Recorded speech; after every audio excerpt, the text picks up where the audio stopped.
Bonjour mes frères et sœurs, que la grâce et la paix du Seigneur soient avec chacun d'entre nous. Dieu nous aime tellement et que vraiment son amour en réalité dépasse tout autre amour. Voyez, lorsque nous lisons dans Psaume chapitre 8, le verset 5, il est dit « Qu'est-ce que l'homme pour que tu te souviennes de lui et le fils de l'homme pour que tu prennes garde à lui ?» En réalité, lorsque nous nous regardons, nous ne sommes rien devant le Seigneur. Mais par son amour, il nous accorde sa grâce et ne cesse de nous enseigner. C'est pour cela, ce matin encore, nous allons vraiment nous mettre dans la parole de Dieu. Mais bien avant cela, nous allons souffler un peu dans la louange. Que le Seigneur nous bénisse. Je n'ai rien à perdre, tu m'as tout donné. Je n'ai rien à craindre parce que tu m'as tout donné. Jésus, tu m'as tout donné. Sauveur, tu m'as tout payé. Merveilleux Jésus, tu m'as tout donné. Tu m'as donné la joie, tu m'as donné la vie. Je n'ai plus rien à craindre, tu m'as tout donné. Wonderful Jesus, powerful Jesus. Jésus, ton nom est merveilleux. Mon sauveur, ton nom est merveilleux. Adonai, ton nom est merveilleux. Tu tout puissant, ton nom est merveilleux. Mon sauveur, ton nom est merveilleux. Jésus, ton nom est merveilleux. Jésus, ton nom est merveilleux. Adonai, ton nom est merveilleux. Oh mon guide, ton nom est merveilleux. Ma lumière, ton nom est merveilleux. Mon protecteur, ton nom est merveilleux. Mon assurance, ton nom est merveilleux. Jésus, ton nom est merveilleux. Jésus, ton nom est merveilleux. Tu m'as donné la vie que je cherchais. Tu m'as donné la paix que je cherchais. Tu m'as donné les enfants que je voulais. Tu m'as donné la famille que j'ai tant cherché. Jésus, ton nom est merveilleux. Yahweh, ton nom est merveilleux. Adonai, ton nom est merveilleux. Tu m'as donné des faits que je cherchais. Tu m'as donné la vie que je cherchais. Tu m'as donné la famille que j'ai tant cherché. Dieu tout-puissant, ton nom est merveilleux. Mon frère, ma soeur, pourquoi t'inquiètes-tu? Jésus est capable de te donner plus que ce que tu demandes. Il est merveilleux.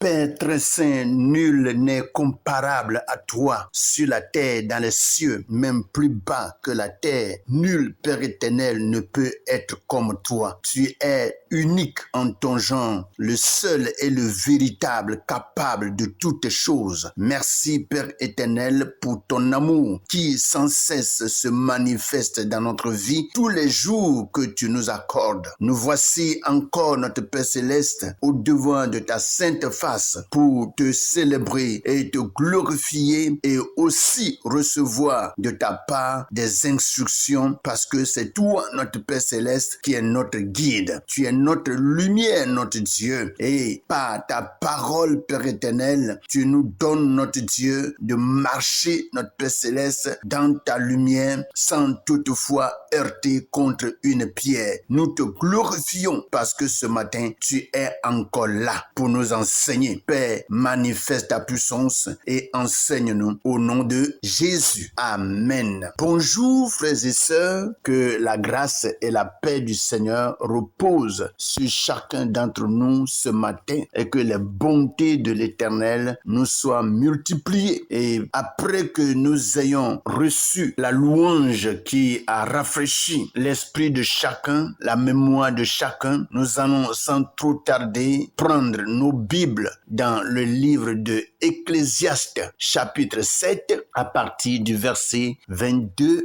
au verset 24. Et je lis rapidement dans la version Louis II. Et Louis II, c'est vraiment une version qui nous aide beaucoup dans nos méditations et avec l'aide aussi de français courant. Alors, nous lisons dans Louis II à partir du verset 22. Il est écrit, car ton cœur a senti bien des fois que tu as toi-même maudit les autres. J'ai éprouvé tout cela par la sagesse. J'ai dit, je suis sage et la sagesse est restée loin de moi. Ce qui est loin, ce qui est profond, qui peut l'atteindre? Voici ce que Louis II nous dit. Nous allons sans trop tarder porter nos regards sur la version français courant où nous allons lire le même passage. Alléluia. Ecclésiaste chapitre 7 à partir du verset 22 au verset 24. Il est écrit, nous savons bien que souvent nous disons nous-mêmes du mal des autres. J'ai examiné attentivement toutes choses. Je me suis dit, je vais me conduire en homme sensé, mais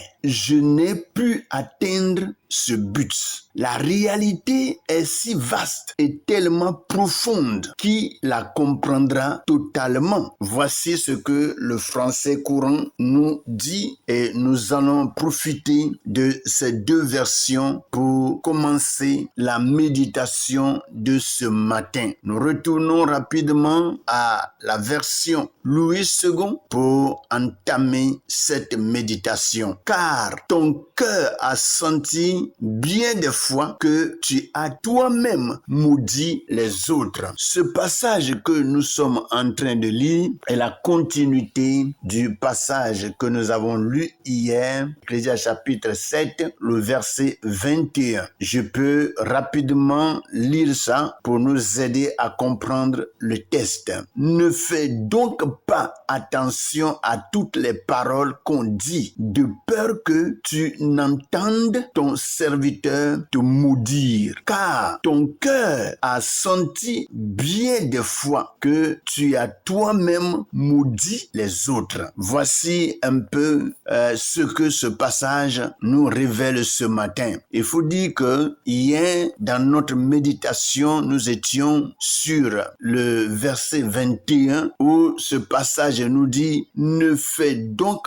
pas attention à toutes les paroles qu'on dit, de peur que tu n'entendes ton serviteur te maudire. » Et je disais bien que lorsque nous faisons beaucoup attention et que nous portons trop les regards sur ce que nous entendons, on peut en réalité entendre quelqu'un qui est notre serviteur, quelqu'un qui nous aime, quelqu'un qui vraiment est pour nous, même nous maudire. Vous voyez? Donc, il n'est vraiment pas en réalité trop bien de prêter attention à ce que les autres disent. Parce que lorsque une parole mauvaise va sortir pour frapper tes oreilles, alors tu risques vraiment de t'emporter, tu risques d'être fâché et faire ce qui n'est pas bien devant le Seigneur. Alléluia. Et c'est ce que le passage du Ecclésiaste chapitre 7, 22 nous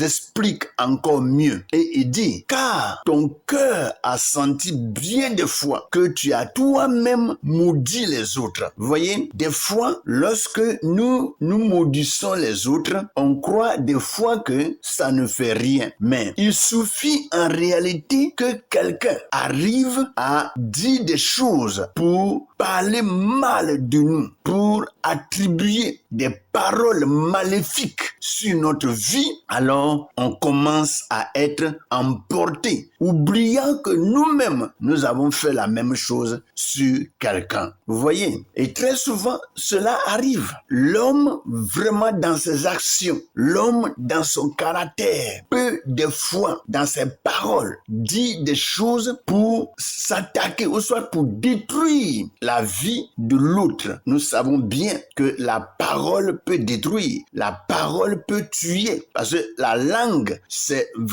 la langue est comme un petit gouvernail dans la bouche, mais très dangereux, vous voyez. Donc, et c'est pour cela, lorsque quelqu'un parle, il n'est pas en réalité bien de trop prêter attention à ce que la personne dit. Et si tu continues de prêter attention, ce dernier va dire certaines choses qui vont te blesser et tu vas t'emporter, tu vas te fâcher, oubliant que toi-même, tu es comme ça aussi. Vous voyez? Et c'est pour cela, en toute chose, nous devons vraiment demander la sagesse de Dieu, demander l'aide du Saint-Esprit pour nous conduire, pour ne pas que nous agissons d'une manière et d'une autre et nous blesser les uns les autres. Salomon continue et dit ceci: j'ai éprouvé tout cela par la sagesse. J'ai dit, je serai sage, et la sagesse est restée loin de moi. Des fois, on peut s'efforcer d'être sage. Non, la sagesse, ce n'est pas par notre propre effort. C'est Dieu qui la donne. Ce n'est pas l'effort que nous faisons d'être sage qui va nous donner la sagesse. Et c'est ce que Salomon est en train de dire ici. Il dit, j'ai éprouvé tout cela par la sagesse. Vous voyez, il a examiné et il a vécu toutes ces choses en réalité par la sagesse qui est en lui. Et des fois, il s'est dit, je serai sage. Et la sagesse est restée loin de lui. Vous allez voir ici que Salomon parle en réalité de deux sortes de sagesse. Premièrement, il dit, j'ai éprouvé tout cela par la sagesse. Là, c'est la sagesse humaine. J'ai dit, je serai sage. Quelle sagesse il cherche? Il cherche en réalité la sagesse de Dieu. Mais la cherchant par ses propres forces, il ne l'a pas trouvée. Et il a vu que cette sagesse était loin de lui. Vous voyez, des fois, on peut se croire sage et ne pas l'être. C'est ça le problème. Vous voyez, et c'est pour cela, on a médité tout récemment que nous ne devons pas être sages à l'excès. Faut pas être sage à l'excès. Parce que quand tu veux être sage à l'excès, tu risques en réalité vraiment de faire certaines choses qui ne découleront pas de la sagesse. Et c'est ce que Salomon est en train de nous expliquer ici. Alléluia. Gloire à Jésus. Il dit, ce qui est loin, ce qui est profond, qui peut l'atteindre? Ah, c'est pour dire que la sagesse en réalité est très loin de nous. Et cette sagesse est profonde. La sagesse de Dieu est profonde. Et en réalité, quiconque a la sagesse de l'Éternel, toutes ces paroles sont profondes. Et c'est des paroles qui enseignent et qui instruisent. Alléluia. Quand quelqu'un en réalité a la parole, a la sagesse qui vient de Dieu, il faut dire que cette personne va dire des choses profondes, des choses qui vont toucher la profondeur de notre cœur. Et quand tu as la sagesse qui vient de Dieu, tout ce que tu déclares là va bouleverser le cœur de quelqu'un. Ça va bouleverser la vie de la personne. Là, on sent que ça, c'est la sagesse qui nous vient de la part de Dieu. Vous voyez? Donc, il faut en réalité que nous cherchons la sagesse qui nous vient du Père. Je vais rapidement passer sur le français courant pour ainsi terminer. Alléluia. Il est dit dans le français courant, nous savons bien que souvent nous disons nous-mêmes du mal des autres. Nous savons nous-mêmes. Quand je lis un peu le verset 21 nous dit, il ne faut pas non plus prêter attention à tout ce que les gens racontent.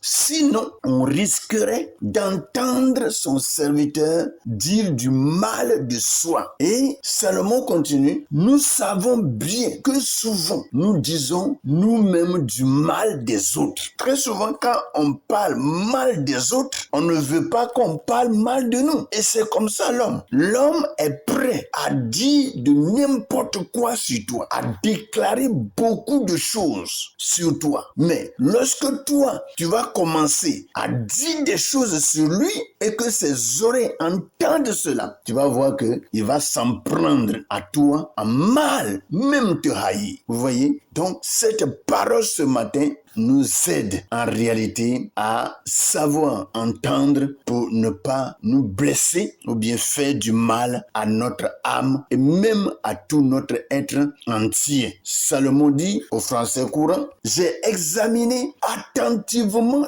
toutes choses. Je me suis dit, je vais me conduire en homme sensé, mais je n'ai pu atteindre ce but.